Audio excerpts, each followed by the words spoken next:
Alors, c'est quoi la cinquième dimension? Et d'abord, est-ce que ça existe? Parce que aussitôt qu'on va au-delà du monde en 3 dimensions d'espace plus une dimension de temps linéaire qui donne 4 dimensions, il y a des avis très divergents. Et je dis ça parce que pour les gens qui s'en remettent à la science académique aujourd'hui avec plus de 4 dimensions, eh bien on entre dans un grand inconnu hypothétique, c'est trop compliqué et c'est réservé généralement à l'élite des physiciens et des mathématiciens. Avec 5 dimensions, on rentre dans le monde de l'énergie et parmi les spéculations sur la nature de cette 5e dimension-là, on trouve notamment l'idée que l'énergie, c'est quelque chose qu'on peut percevoir et ressentir avec notre psychisme. Enfin, pour beaucoup de gens, il n'y a tout simplement pas plus de 4 dimensions, les 4 auxquelles on est bien habitué. La folle théorie, c'est une étude sémantique et étudier le langage, ça permet de prendre en compte sans discrimination toutes les croyances et toutes les perceptions du monde qui peuvent être divergentes. À travers l'analyse sémantique de la folle théorie, j'affirme que dans la structure même du langage, la 5e dimension, elle existe bel et bien et ça donne une sorte de grille de lecture alternative de la physique. Ça pourrait changer la façon dont on vulgarise la physique et aussi la façon dont on pense les recherches. Ça, c'est parce que l'étude du langage révèle les différentes structures logiques qui forment la trame de nos différents systèmes de pensée qu'on retrouve aussi dans les différentes approches de la physique. On voit bien, par exemple, que la physique relativiste et la physique quantique, elles sont tellement différentes que depuis plus d'1 siècle, les physiciens n'arrivent toujours pas à les concilier. C'est aussi parce que ce sont 2 systèmes de pensée différents. Alors, c'est quoi cette dimension mystérieuse-là, la 5e dimension? Eh bien, c'est ce qu'on va voir sans plus attendre. Allô tout le monde, je suis Alexandra Folly, vous écoutez le podcast La Folle Théorie qui établit des connexions entre les sciences fondamentales et les sciences humaines et c'est pourquoi cette théorie-là ouvre de nouvelles perspectives qui permettent d'y voir nettement plus clair dans le chaos de nos perceptions. Ça pourrait nous aider à mieux comprendre nos divergences et à éviter beaucoup de malentendus et de conflits inutiles à petite comme à grande échelle. OK, avant d'entrer dans le vif du sujet, je vous rappelle que dans la folle théorie, on étudie la structure sémantique des phénomènes et qu'un phénomène, c'est un ensemble d'informations qui est identifié dans la perception. Donc, quand je vous parle de phénomènes physiques, même si je m'appuie sur des connaissances vulgarisées de physique, je ne fais pas de la physique à proprement parler, je parle des phénomènes physiques tels que nous les représentons et tels que nous en rendons compte à travers le langage. Nous en sommes à l'épisode 9 qui s'intitule « Le langage du temps 5D ».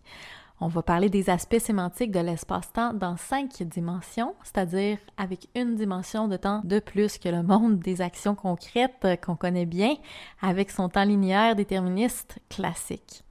Rappelez-vous, dans l'épisode 3, on a vu que la 5D comporte 2 dimensions de temps et que c'est un tout autre monde parce que c'est le monde indéterministe quantique des énergies et des possibilités.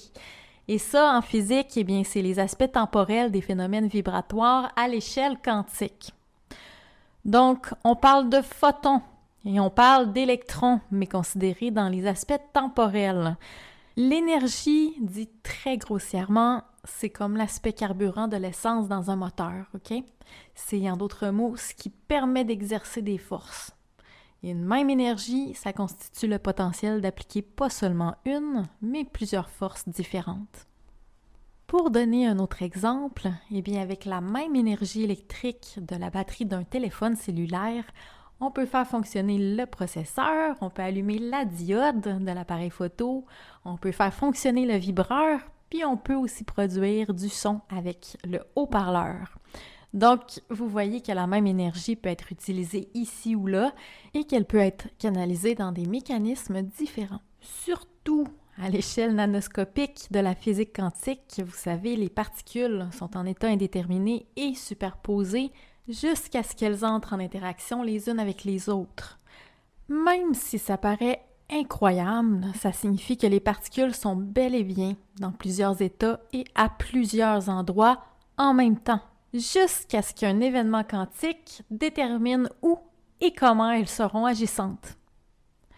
Donc, l'énergie des particules constitue en quelque sorte un champ de possibilités.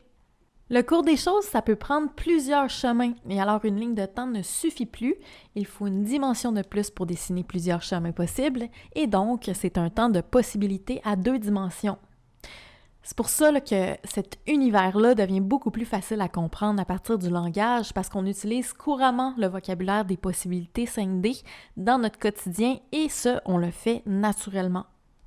Les phénomènes énergétiques sont comme le liant de l'univers, comme un genre de colle de l'espace-temps. Donc, la 5D, c'est tout ce qui concerne les liaisons. Ce mot-là, c'est d'ailleurs un mot-clé de la 5D parce que l'énergie, c'est ce qui met toutes les choses en interaction. Par exemple, c'est de l'énergie qui relie les particules élémentaires entre elles pour former les atomes. Et on sait depuis Einstein que la masse des atomes qui constituent le Soleil et la Terre est liée à la quantité d'énergie qui forme ces atomes-là. Plus il y a de l'énergie, plus ça pèse. Alors, c'est l'énergie qui produit la masse et entraîne l'attraction des corps physiques. Ça, c'est le fameux E égale mc au carré. Alors, la Terre gravite autour du Soleil parce que la masse du Soleil, c'est-à-dire son énergie, déforme l'espace autour de lui. Donc, l'énergie, c'est ce qui unifie tout le cosmos. Ce que suggère la folle théorie, c'est juste de considérer que les phénomènes énergétiques se déploient dans 5 dimensions. OK, dire ça, ça ne change rien à la physique des physiciens, mais ça change cependant la perception qu'on en a. Ça change aussi l'interprétation qu'on en fait et le sens qu'on lui donne. Alors, pour faire notre analyse sémantique, c'est-à-dire pour faire une étude de sens, voyons maintenant le vocabulaire qu'on a pour les phénomènes physiques à 5 dimensions. Ce sont des mots-clés tels que énergie, probabilité, potentiel, indéterminisme, interférence, interaction, liaison et relation. Je sais que ça peut sembler plutôt compliqué de trouver ce que tous ces termes-là ont en commun, et c'est normal parce que c'est de l'énergie. Et l'énergie, c'est plus subtil que la perception de la matière concrète par l'intermédiaire de nos sens physiques. Non seulement ce n'est pas juste de l'espace, mais c'est aussi du temps. Donc, c'est déjà abstrait. Et en plus de ça, eh bien, c'est un temps non linéaire. En d'autres mots, c'est un temps avec de multiples lignes de temps. Donc, on peut dire que la 5D, c'est un univers intangible et diffus qui n'est pas concret dans le sens commun de la réalité matérielle. Alors, notre induction, c'est qu'il s'agit du champ sémantique des possibilités. Ce qui constitue les différentes possibilités, c'est les multiples chemins que peut emprunter l'énergie pour faire interagir les choses. Ces chemins-là, c'est ce qui relie les choses dans l'espace-temps. Donc, 5 dimensions, c'est le domaine des relations. Les relations, c'est-à-dire les liaisons énergétiques, c'est ce qui fait que telle ou telle chose peut se produire. Autrement dit, les relations forment les potentialités. Voyons. Ça me pique, mon nez me pique. Et rappelez-vous, dans ces 5 dimensions-là, il y a 2 dimensions de temps parce que les potentialités, ce sont les différents chemins que peut prendre le cours des événements et ce temps-là, ça ne peut plus être juste linéaire. On avait vu qu'à 4 dimensions, quand on parlait des forces qui s'appliquent, des actions et des événements qui se produisent, eh bien, on conjuguait les verbes au mode indicatif. Et ce mode de conjugaison-là, il correspond simplement au déroulement de la réalité dans un temps linéaire. Alors, à 5 dimensions, on parle aussi de force dans le sens où on parle des aspects dynamiques de l'univers, mais ce n'est pas toujours des forces qui s'exercent et qui sont concrètement en action. Parce que comme il y a 2 dimensions de temps et pas juste une, eh bien, ce qu'on considère, c'est des possibilités. C'est l'énergie des forces, si elles s'exerçaient ou pas. Et donc, c'est des forces qui ont une certaine probabilité de s'exercer. C'est-à-dire qu'on parle ici d'événements qui pourraient se produire. Alors, comme il s'agit d'aspects dynamiques, on peut en parler avec des verbes, mais ça ne peut plus être au mode indicatif, parce que le mode indicatif, ça décrit des événements déterminés dont la réalisation est certaine. Et là, à 5 dimensions, on parle d'événements dont la réalisation est justement incertaine. Donc, ça explique pourquoi on conjugue au mode conditionnel et au mode subjonctif. Au conditionnel, on est dans les possibilités, ça donne des expressions comme « ça se ferait » ou « ça pourrait se faire ». Et on peut employer un adjectif verbal pour dire la même chose autrement. Par exemple, on peut dire que c'est faisable, ou encore on peut remplacer le conditionnel en employant l'expression peut-être, et alors ça donne peut-être que ça se fait. Donc, ça c'était pour le conditionnel et ses équivalents. Je récapitule, ça se ferait, c'est faisable, peut-être que ça se fait. Tout ça, c'est plutôt des événements potentiels, des possibilités. Et quand on conjugue au mode subjonctif, ça donne quelque chose comme « que ça se fasse », comme dans « il est possible que ça se fasse », ou bien « il faut que ça se fasse », ou encore juste « que ça se fasse », au sens de « qu'il en soit ainsi ». Maintenant, voyons le subjonctif avec d'autres verbes que le verbe faire. Par exemple, le verbe « comprendre ». Il est possible que je comprenne, ou il faut que je comprenne, ou pourvu que je comprenne. Et maintenant, avec le verbe « boire », il se peut qu'elle boive du jus de pamplemousse, ou il faut qu'elle boive du jus de pamplemousse, ou j'aimerais qu'elle boive du jus de pamplemousse. Donc, je récapitule. Pour le subjonctif, c'est toujours en fait des bouts de phrases avec le mot « que ». Et d'ailleurs, parfois, le verbe a la même forme au subjonctif et à l'indicatif. Par exemple, juste dans la formulation « il faut que je mange », c'est du subjonctif. Mais il existe aussi, bien sûr, des bouts de phrases avec le mot « que » et où le verbe n'est pas au subjonctif, comme précisément quand je dis qu'il en existe, c'est de l'indicatif. Alors, quand on dit des choses comme « peut-être »,« ça se ferait »,« c'est faisable », ou bien « il faut que ça se fasse ». Vous comprenez très bien ces petits bouts de phrases-là, c'est pas compliqué et vous les avez prononcés des milliers de fois dans votre vie. Eh bien, c'est des phénomènes à 5 dimensions dont on parle. C'est des entités à 3 dimensions d'espace, mais avec leurs aspects dynamiques dans 2 dimensions de temps. Et pourquoi 2 dimensions de temps? Parce que s'il est plus ou moins possible qu'un événement se produise, il est aussi plus ou moins possible qu'il ne se produise pas. Je reviens sur la grammaire universelle de Noam Chomsky que j'avais évoquée dans le premier épisode. Chomsky, qui est peut-être le plus grand linguiste de l'histoire, ses recherches ont fait avancer la science linguistique d'une façon inouïe.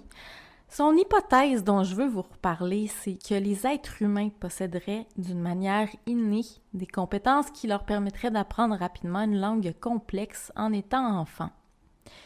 Et puis, ces prédispositions-là, qui sont indépendantes de l'expérience, ce seraient en quelque sorte des méta-règles du langage, des structures communes à toutes les grammaires. Et donc, Chomsky parle de grammaire universelle. Sur la base des corrélations de notre analyse sémantique, l'hypothèse de la folle théorie, c'est que le langage se structure comme la réalité physique. On retrouve donc cette idée-là de grammaire universelle puisque les dimensions physiques sont une structure universelle du réel qu'on retrouve dans la représentation perceptive. Et c'est là où la folle théorie connecte la physique et les sciences humaines. Les phénomènes à 1, 2, 3 dimensions d'espace et 1 dimension de temps correspondent bien à notre conception habituelle du monde et on a vu que le langage rend compte de cette structure-là du réel en inclinant les mots avec des préfixes et des suffixes.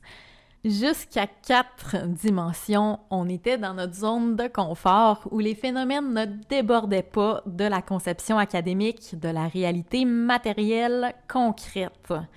Mais justement, l'humain est capable de parler aussi de choses irréelles.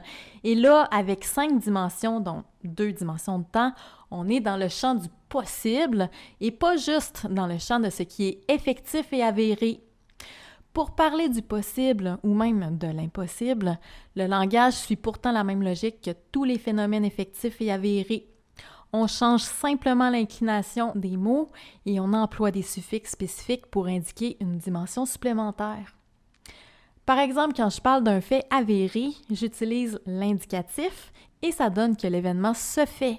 Et si l'événement est incertain, j'utilise le conditionnel, la terminaison change et ça donne que l'événement se ferait. Alors vous voyez, pour la 5D, on conjugue les verbes dans de nouveaux modes, des modes dont les différents temps ne sont plus linéaires. Et donc, cette dimension de temps supplémentaire-là, si on la crée dans le langage, ça veut dire qu'elle existe. Je n'ai pas affirmé qu'elle est réelle physiquement, cette dimension-là, mais elle existe. Elle existe au moins dans notre esprit en tant que structure sémantique. Elle existe dans la logique de notre compréhension. Elle existe comme support de notre pensée et elle existe donc en termes métaphysiques. Ce qui est intéressant ici par rapport aux sciences physiques, c'est que l'étude des structures du langage nous offre une nouvelle perspective dans notre interprétation et notre compréhension de la physique. Par exemple, il est assez clair que l'idée d'un temps à 2 dimensions colle très bien avec la superposition d'états en physique quantique, où une particule peut emprunter plusieurs chemins à la fois. Et ça pourrait bien ouvrir de nouvelles voies à la fois en termes de vulgarisation et de recherche. Pour les non-physiciens, comprendre que le monde physique est structuré comme le langage qu'on utilise tous les jours, c'est une voie pour mieux le comprendre, ce monde-là. Et pour les physiciens, envisager que le temps peut avoir plusieurs dimensions, c'est aller plus loin dans la conception du lien entre l'espace et le temps et s'ouvrir à l'idée que, comme l'espace, le temps n'est pas unidirectionnel. Le langage de la physique, c'est une affaire de faits avérés et vérifiables, ce qui est bien normal et justifié pour la rigueur scientifique, mais donc c'est plutôt un langage 4D. Alors même si les physiciens font face aujourd'hui à des phénomènes indéterministes, c'est difficile de penser autrement qu'en termes déterministes. Finalement, changer d'approche, c'est peut-être avant tout une affaire de langage qui traduit des systèmes de pensée et aussi des rapports logiques au monde. OK, là-dessus, je vous donne rendez-vous dans le prochain épisode pour poursuivre l'analyse sémantique des phénomènes à 5 dimensions. Si vous aimez la folle théorie, vous avez probablement déjà l'intuition qu'on va parler en détail des correspondances de ces phénomènes dans différents domaines. Et ça tombe bien parce qu'il sera question de sentiments et d'intuition. À bientôt dans l'épisode 10 qui s'intitule « Le langage du temps ressenti 5D ».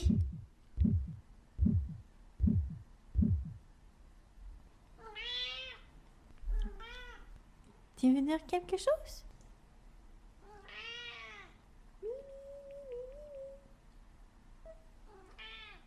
Ok, bye. Bye. On dit bye.